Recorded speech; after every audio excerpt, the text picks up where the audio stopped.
Now for updates on sports stories across the globe, Aaron Akerejola joins us. Good morning, Aaron. Yeah, good morning to you, Ayo. Good morning to you, Doctor. Good morning to you, Bosun. Yes, let's get it started.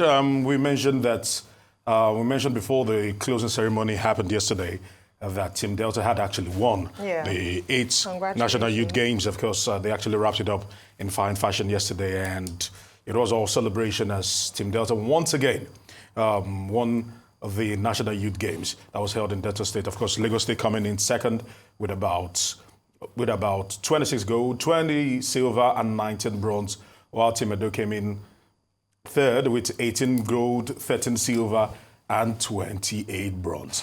Quickly away from there, let's turn our attention to the UEFA Champions League. And yesterday, what a masterful performance.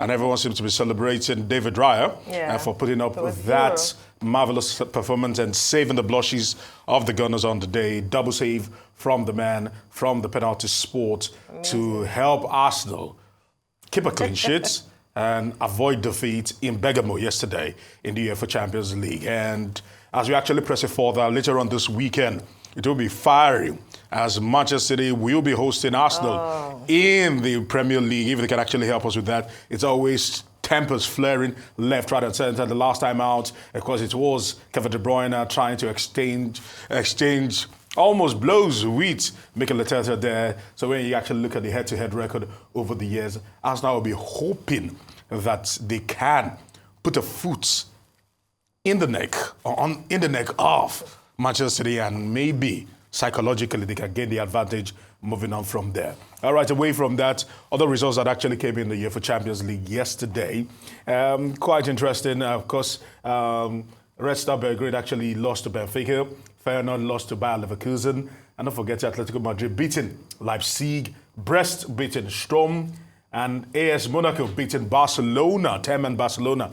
Speaking about that particular AS Monaco game, okay, this is how the table looks like. Still a little bit confusing for those who are not accustomed to this new UEFA Champions League format. But moving on to AS Monaco quickly, I must actually state that another Nigerian there, we've been having Nigerians actually turn heads, and yesterday, the latest being 18-year-old George Ilenikhena, who actually scored in his debut in the UEFA Champions League at the age of 18, actually breaking the Champions League record for AS Monaco, being held by Kylian Mbappe, who has gone on to do greater things. So if this is a sign, an ominous sign that maybe he will do very well, we'll be watching out for him and how things actually play out. Quickly, let's turn our attention to Seun Kuti.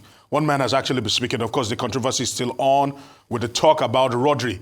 Is saying that players might actually go on strike, and several other players pouring and saying that they might actually do that. As we actually press it on, of course, this is what Seun Kuti actually had to say about that particular Boha, saying that why should players be any more than nurses? Rodri say footballers won't strike. Where are the rich Pan-Africans? I have to ask. Rodri say footballers won't strike. He said the game, the football that they are playing is too much. This is what these capitalist imperialists have done to this world. They have turned the world upside down, say the world is upside down. There are people that are chasing ball and collecting millions every week to chase a ball around the field. To chase a ball.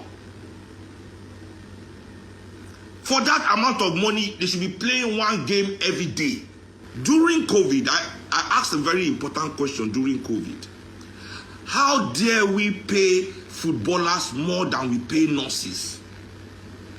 How dare humanity? How dare we create a system? How dare we give our allegiance? How dare we exist under a system that say footballers will earn more money than the nurse?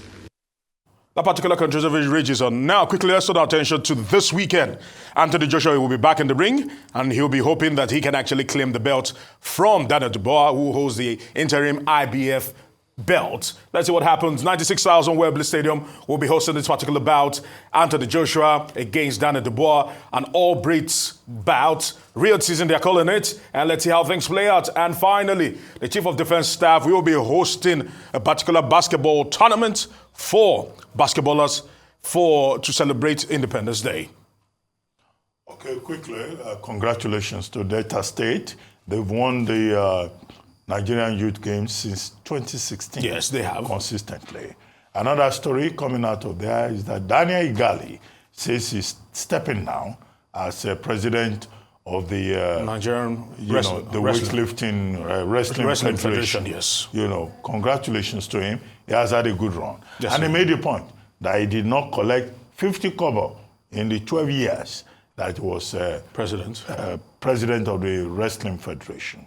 So that's remarkable. We thank him for his service, for his patriotism, and he made the point that underage age cheating is a problem in the development of grassroots sport. Yeah. Maybe someday you will talk about age cheating.